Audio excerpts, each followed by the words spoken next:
Magandang araw, Pilipinas! Mas dumami pa ang mga Pilipinong kontento sa pamamahala ng bansa sa ilalim ng administrasyon ni Pangulong Ferdinand R. Marcos Jr.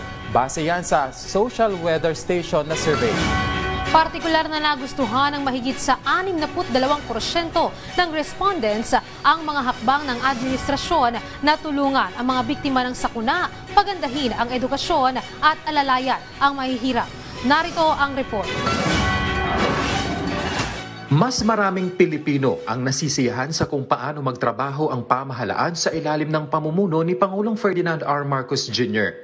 Batay kasi sa pinakahuling datos ng social weather stations, tumaas sa good o positive 40 ang grado ng administrasyon ngayong Hunyo mula sa dating moderate o positive 29 noong Marso. Mas mataas yan ng 11% sa loob lamang ng 3 buwan. Batay sa survey na isinagawa mula June 23 hanggang July 1, 62% o higit sa kalahati ng mga Pilipino ang kontento sa kabuuang performance ng administrasyon. 22% ang hindi kontento, habang 15% ang nasa gitna. Very good ang marka ng administrasyon sa pagtulong sa mga naapektuhan ng kalamidad, pagpapabuti ng edukasyon at pag-agapay sa mga mahihirap. Good naman ang rating ng administrasyon sa pagpapatupad ng pabahay, pagdevelop sa agham at teknolohiya, gayon din sa pagsiguro sa pampublikong transportasyon at seguridad sa pagkain. Moderate naman ang nakuhang marka nito sa pagtugon sa climate change, pagdepensa sa soberanya at pagtugon sa kagutuman sa bansa.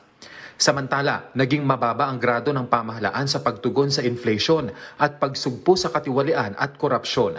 Habang neutral naman ang grado ng pamahalaan sa pagtugon sa krimen maging sa oil price regulation. Naitala ang improvement sa rating ng pamahalaan sa Metro Manila, Balance Luzon, Visayas at Mindanao.